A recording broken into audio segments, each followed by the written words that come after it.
এবার সম্ভবত এই ফুড ইম্পোর্টারদের কয়েকজন ব্যবসায়ীকে এই টিমে নিয়েছে। যদিও গার্মেন্ট ব্যবসায়ী বলছিল আমাদেরকে এখানে ইনক্লুড করা দরকার ছিল, কিন্তু সরকার হিসাব করে দেখেছে ওনারা খুব বেশি ওখান থেকে কিনতে পারবে না, কিনলে সেটা পুষাতে পারবে না। তো তাহলে আলটিমেটলি কি হচ্ছে, আমার অর্থনীতির উপরে পররাষ্ট্রনীতি নির্ভর হতে হচ্ছে। তো এখন আমাদের যে আমরা চায়না থেকে যে সমস্ত পণ্য খুব স্বল্প মূল্যে কিনতে পারি কিংবা আমাদের জন্য যেটা সাশ্রয়ী হয়, এমনকি ইউএসএ তেও তো আপনার চাইনিজ পণ্য অনেক চলে। তো এখন ইউএসএ বর্তমান পলিসি অনুযায়ী তো তাদের অন কাইন্ড অফ যেটা মডিফাই করেছে এনডিএ তে, যেটা আপনার প্রকাশ না করার শর্তে কিছু চুক্তি তারা সাইন করতে বলেছে, যেটা আমাদের কমার্স অ্যাডভাইজার বলেছে। আলটিমেটলি তো হিডেন কথা হচ্ছে ওইটাই যে চায়না থেকে বেরিয়ে আসতে হবে, চায়না থেকে কেনা যাবে না, চায়না থেকে হওয়া যাবে না। তাহলে আমরা কিভাবে টিকবো? আমরা কি ইউএস থেকে আমরা যে সমস্ত পণ্য চায়না থেকে কিনি সেগুলো ওখান থেকে কিনে আমরা এখানে মার্কেটকে টিকিয়ে রাখতে পারবো কিনা? তো সেজন্য আমি বলছি যে স্থিতিশীল রাজনীতির পাশাপাশি অর্থনীতির আমাদের বিশেষ করে রপ্তানির এই আরএমজি চিন্তার পাশাপাশি একটা বহুমুখী চিন্তা করা দরকার। সেই জায়গা থেকে বিগত সরকারগুলোর আমরা পলিসি দেখিলেই তারা শুধু এই 60 পয়েন্ট গজার অর্থনীতি নিয়ে আপনারা গর্ব করেছে, রপ্তানি নিয়ে বহুমুখী চিন্তা করেন। তারপর আমাদের শ্রমবাজার কিন্তু সব জায়গা থেকে সংকুচিত হয়ে আসছে। আমরা ভেবেছিলাম ধরেন আমাদের মালয়েশিয়ার এক্সাম্পল, মালয়েশিয়াতে তারা নেপাল কিংবা অন্যান্য দেশ সব দেশ থেকে ওপেন সোর্সিং পদ্ধতিতে তারা লেবার নিয়ে থাকে। আমাদের এইখানে একটা সিন্ডিকেট করে, আর এই সিন্ডিকেটের সাথে মালয়েশিয়ার হাই লেভেলের লোকজন ইনভলভ, কারণ বাংলাদেশে তো সব জায়গায় টাকা পয়সা দিয়ে ম্যানেজ করাটা ভালো বুঝি, ওইখানেও কিছু লোক ম্যানেজ করে রেখেছে। আর লাস্ট ইয়ার থেকে এখন পর্যন্ত শ্রমবাজার ওপেন করা যায়।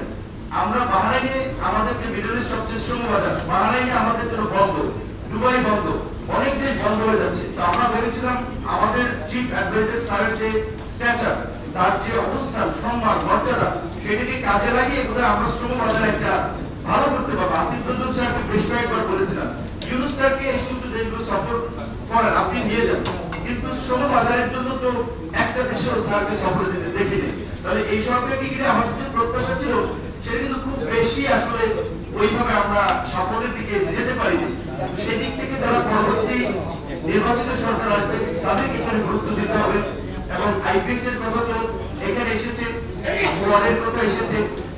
আমাদের বিশেষ করে ভারতের সাথে দীর্ঘদিনের যে আমাদের অমীমাংসিত বিষয়গুলো, আমরা ভেবেছিলাম অন্তর্বর্তীকালীন সরকার একটা নেগোসিয়েশনের মধ্যে দিয়ে কিছুটা উন্নতি করবে, কিন্তু আমরা দেখলাম পলিটিক্যাল সরকারের চেয়েও অন্তর্বর্তীকালীন সরকার সম্পর্কটা আরো খারাপ করে ফেলল, যেটা কোনোভাবেই প্রত্যাশিত ছিল না।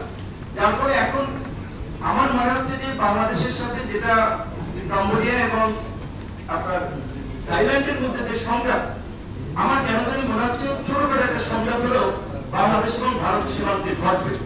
সেটা দেখেন পলিটিক্যাল গভর্নমেন্ট আসুক কিংবা এই গভর্নমেন্টের শেষ দিকেও একটা সংঘাত ঘটবে।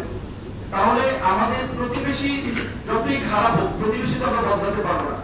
তার সাথে অন্তর্বর্তীকালীন সরকার যেভাবে আগানোর কথা ছিল কেন পারে আমরা বুঝি না। এবং আমাদের দুইজন আলোচক বলেছেন পররাষ্ট্র মন্ত্রণালয়কে, আমি দুইবার গিয়েছি, অনেকের সাথে কথা বলেছি, স্থিতি অবস্থার মধ্যে আদালতের স্ট্যাটাস দিয়েছে, পররাষ্ট্র মন্ত্রণালয়কে আমার সেরকম মনে হয় এইরকমের একটা